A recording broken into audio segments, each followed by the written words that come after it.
The house was too quiet, the kind of quiet that presses against your chest and makes your pulse sound like a drum in your ears.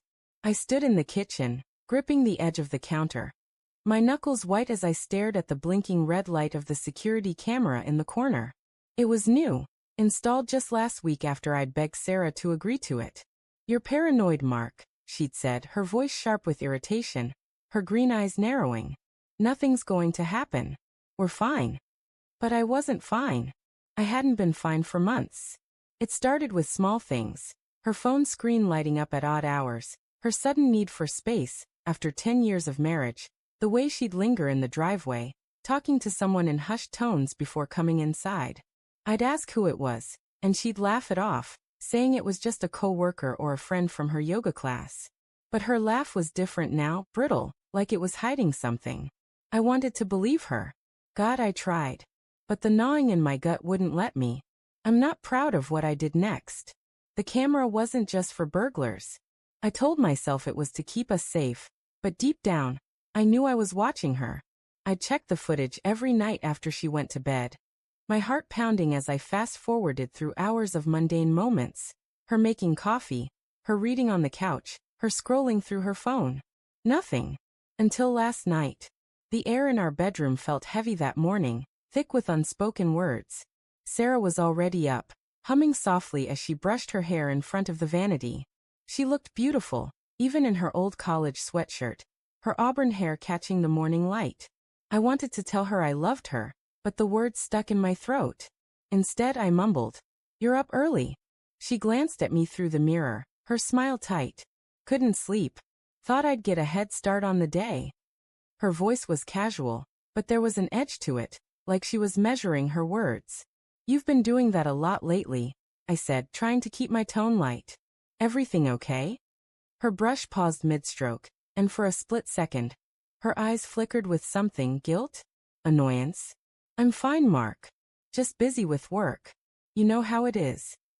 I didn't know how it was. She was a graphic designer, and her projects had never kept her out late or made her secretive.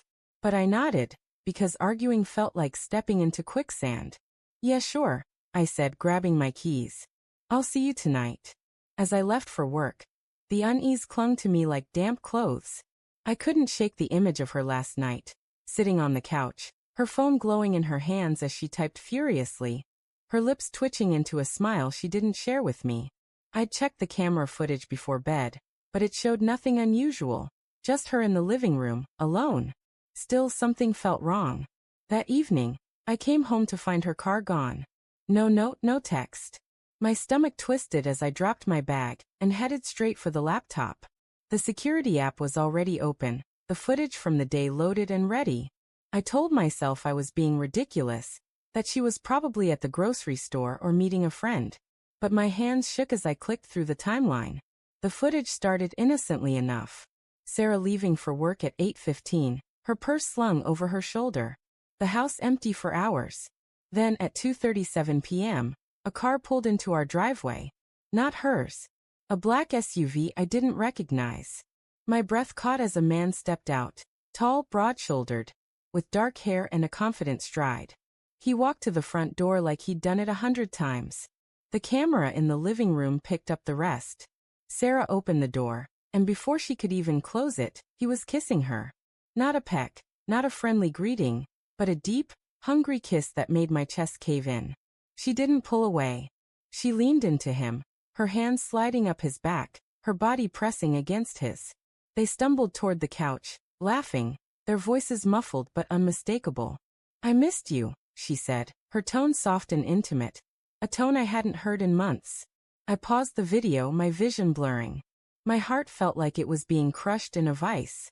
I wanted to scream, to throw the laptop across the room, but I couldn't move. I just sat there, staring at the frozen image of my wife in another man's arms, her face lit with a joy I hadn't seen in years. When Sarah came home an hour later, I was still in the study, the laptop open in front of me. She called out, "Mark? You home?" Her voice was bright, like nothing had happened, like she hadn't shattered me. "In here," I said, my voice flat. She appeared in the doorway, her cheeks flushed, her hair slightly mussed. She looked so normal, so herself, that for a moment I doubted what I'd seen. But the footage was still there, burned into my mind. "You okay?" she asked, tilting her head. "You look like you've seen a ghost." I turned the laptop toward her, the paused video glaring on the screen. Her smile faltered, and her eyes widened. What is this?" she stammered. "You tell me," I said, my voice trembling with rage and hurt. "Who is he, Sarah?" She opened her mouth, then closed it, her hands fidgeting at her sides. "Mark, it's not what you think. Don't." I cut her off, standing up. "Don't lie to me. I saw you. I saw everything." My voice broke on the last word, and I hated how weak it made me sound. Her face crumpled, and she sank onto the edge of the desk, tears welling in her eyes. "I didn't mean for this to happen," she whispered. It started as nothing. A coffee here, a lunch there. I was lonely, Mark. You've been so distant, always working, always checking that damn camera." "So this is my fault?" I shouted, my hands shaking. "I've been trying to keep us safe, to keep you safe, and you're out there with some guy in our house?" "I'm not saying it's your fault," she said, her voice rising. "But you stopped seeing me. You stopped listening. I felt like I was invisible, and he saw me." Her words hit like a punch.